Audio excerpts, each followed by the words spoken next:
বেলখৰ জাতীয় বিদ্যালয় আৰু KK জুনিয়ৰ কলেজৰ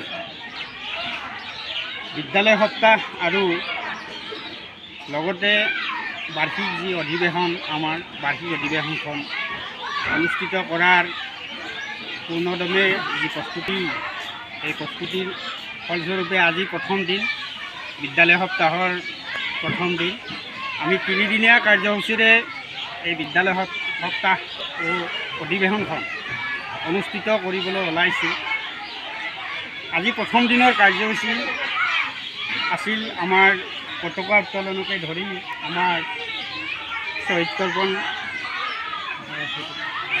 তাৰপিছতে আমাৰ এই সাংস্কৃতিক শোভাযাত্ৰা তৃতীয় কাৰ্যসূচী। সাংস্কৃতিক শোভাযাত্ৰাত আমাৰ বিশেষকৈ ভালেখিনি ল'ৰা ছোৱালী আমাৰ একগোট হৈ বাৰেবৰণীয়া সংস্কৃতি, অসমৰ বাৰেবৰণীয়া সংস্কৃতিৰ যিটো স্বৰূপ এইটো উদুঙাই দেখুওৱা হৈছে। আমি এটা বৃহৎ এলেকা জুৰি আজি এই বছৰ আমি এই অনুষ্ঠানটোৰ সামৰি লৈছিলোঁ।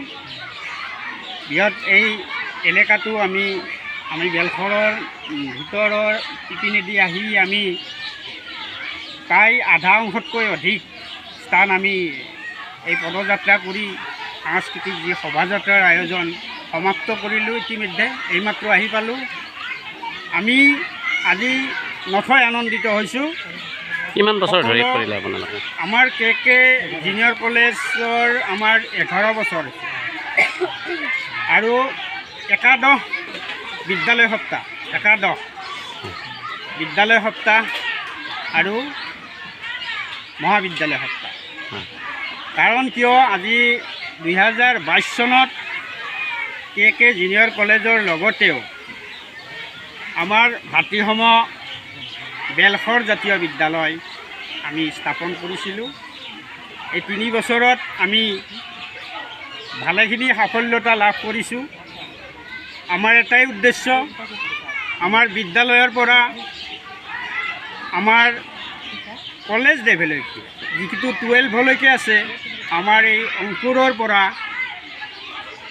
কলেজ লেভেললৈকে এই যি শৈক্ষিক যি যাত্ৰা, এই যাত্ৰাটো আমি দিব বিচাৰিছোঁ ল'ৰা ছোৱালীসকলক।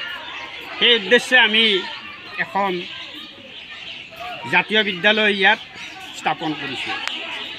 এই জাতীয় বিদ্যালয়ৰ মূল উদ্দেশ্য হৈছে আমাৰ অসমৰ থলুৱা সংস্কৃতিৰ লগতে শৈক্ষিক যি পৰিৱেশ আজি নুনমাটি জাতীয় বিদ্যালয় আমাক দিছে, গোটেই অসমত আমিও যাতে এই নুনমাটি জাতীয় বিদ্যালয়ৰ অধীনত গৈ শিক্ষাৰ এটা শিখৰ গৈ চুব পাৰোঁ। আমাৰ জ্যেষ্ঠ মাধ্যমিক বিদ্যালয় আৰু বেলখৰ জাতীয় বিদ্যালয়ৰ পৰিসৰত আমি যিটো অনুষ্ঠান পালন কৰি আহিছোঁ, এইবিলাক আমি আৰম্ভ কৰাৰ মন মেলিছোঁ। যোৱা 11 বছৰ আমাৰ যিটো অনুষ্ঠানৰ সাফল্যতা, এই সাফল্যতাটোৰ আমাৰ লক্ষ্য বা উদ্দেশ্যখিনি মই অকণমান কৈ দিছোঁ। শিক্ষানুষ্ঠান এটা সৃষ্টিৰ আঁৰত থাকে যাতে মানে আনুষ্ঠানিক যিটো শিক্ষা, এই শিক্ষাৰ উপৰিও যিটো ল'ৰা ছোৱালীৰ যিটো মনোবল, যিটো শাৰীৰিক আৰু মানসিক গঠনৰ যিটো উৎকৰ্ষ সাধনৰ যিটো কৌশল, এই কৌশলটো বিভিন্ন খেল মাধ্যম বা অন্যান্য কেটেগৰীৰ জৰিয়তে হয়, আমি সকলোৱে গম পাওঁ। গতিকে এই যিটো অধিৱেশন বা মুকলি বঁটা বিতৰণৰ অনুষ্ঠানটো আমি এইকাৰণে পাতোঁ যাতে ল'ৰা ছোৱালীখিনিক আনুষ্ঠানিক শিক্ষাৰ জৰিয়তে ভৱিষ্যতৰ পৰিকল্পনা অনুসৰি ল'ৰা ছোৱালীখিনি ভালদৰে আগবাঢ়ি যাব পাৰে। আজিকালিৰ যিটো আধুনিকতাৰ যুগত ল'ৰা ছোৱালীখিনি থলুৱা সংস্কৃতিটো বহু পৰিমাণে পাহৰি আছে। আমি সেই সংস্কৃতিটোক তেওঁলোকক দেখুৱাই দিয়াৰ উদ্দেশ্যেৰে আৰু ল'ৰা ছোৱালীখিনিক সকলো পিনৰ পিনে তেওঁলোকক ডেভেলপমেণ্ট কৰাৰ স্বাৰ্থতে আমি অনুষ্ঠানটো প্ৰতি বছৰে কৰি আহিছোঁ। আমাৰ কলেজৰ কিছু পুৰণি কথা অলপ মনত পেলাই দিছোঁ। এই আমাৰ 2003 চনত এই অনুষ্ঠান KK ছিনিয়ৰ ছেকেণ্ডেৰী স্কুলখন আৰম্ভণি, এই আমাৰ এজন পুৰোধা ব্যক্তি, যিজন ব্যক্তিৰ ৰচনাত এই মানে মহাবিদ্যালয়খন গঠন হৈছিল, এটা জ্যোতিষ বৰ্মন। তেখেতৰ এটা মহান সৃষ্টি, এই ঐতিহ্যমণ্ডিত বিল্লেশ্বৰ দেৱালয়ৰ এই বুকুত যিটো অনুষ্ঠান তেওঁ গঢ়াৰ এটা পণ কৰিছিল, এই ক্ষণটি আছিল অত্যন্ত আমাৰ বেলখৰবাসী বা পশ্চিম নলবাৰী অঞ্চলৰ কাৰণে অত্যন্ত এটা গুৰুত্বপূৰ্ণ অনুষ্ঠান। এইকাৰণে এই অনুষ্ঠানটোৰ জৰিয়তে আমাৰ পশ্চিম নলবাৰী অঞ্চলক গোটেই অসমৰ বুকুত এটা চিনাকি কৰাৰ যিটো কৌশল বা চিনাকি দিয়াৰ যিটো আমাৰ তেখেতৰ যিটো অৱদান, এই অৱদানটো আমি সকলোৱেও পাহৰিব নোৱাৰোঁ। তেখেতক এই জেগাতে আমি তেখেত স্বৰ্গগামী হৈছে যদি আমি জেগাতে তেখেতৰ নামটো আমি সদায় স্মৰণ কৰি যাম। তদুপৰি সেই সময়ত যিসকল ব্যক্তি গুৰুদায় ব্যক্তি যিসকলৰ সান্নিধ্য মই নথৈ মানে ক'ব নকৈ নোৱাৰোঁ। সেই সময়ত আমাৰ যিজন অধ্যক্ষ আছিল আছৰাফুদ্দিন আহমেদ ছাৰ, তেখেতৰ যিটো এই মহাবিদ্যালয়ৰ প্ৰতি আস্থা, তেখেতৰ যিটো মানে তেখেতৰ প্ৰতি অনুষ্ঠানটোৰ প্ৰতি থকা মহানুভৱতা, এই কথাবিলাক আমাক প্ৰতি ক্ষণতে আমাক মানে এই কথাবিলাক সোঁৱৰাই দি থাকে।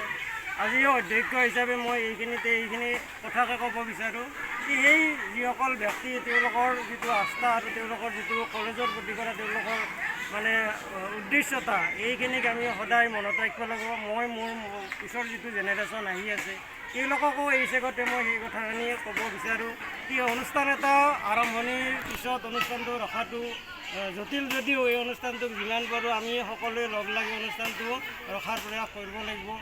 ভৱিষ্যত যিবিলাক নৱপ্ৰজন্মৰ ল'ৰা ছোৱালী উঠি আহিছে তেওঁলোকক নতুন সংস্কৃতি কলা কৃষ্টিৰ প্ৰতি আগ্ৰহান্বিত তেওঁলোকক চিনাকি কৰি দিব লাগিব।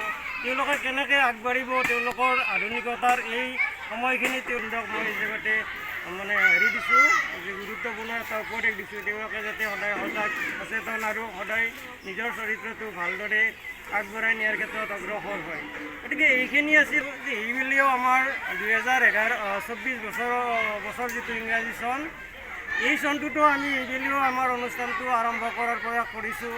3দিনীয়া কাৰ্যসূচী ইতিমধ্যে আমাৰ জাতীয় বিদ্যালয়ৰ হিতেশ বৰ্মন ছাৰে ইতিমধ্যে গোটেইখিনি কথা ক'লেই। এইবুলিও আমি 3টা দিন লৈ পেলাই অনুষ্ঠানটো আমি বহল ভিত্তিত কৰাৰ পৰিকল্পনা কৰি আছোঁ। যদিও আমি অনুষ্ঠানটো এটা চালুকীয়া গতিত আছে, কিন্তু প্ৰতি বছৰে আমি নিজৰ যিখিনি সামৰ্থ্য এই সামৰ্থ্য অনুষ্ঠান অনুসৰি এই অনুষ্ঠানটো কৰি আহিছোঁ। এইবিলাক আদি কৰি যিমানবিলাক অনুষ্ঠান যিসকল অনুষ্ঠানৰ জৰিয়তে ল'ৰা ছোৱালীৰ উৎকৰ্ষ সাধন হয়, এই কামবিলাক আমি এই প্ৰগ্ৰেম বা এই অধিৱেশনতে আমি কৰাৰ পৰিকল্পনা কৰিছোঁ। অৱশেষত সকলো অভিভাৱক আৰু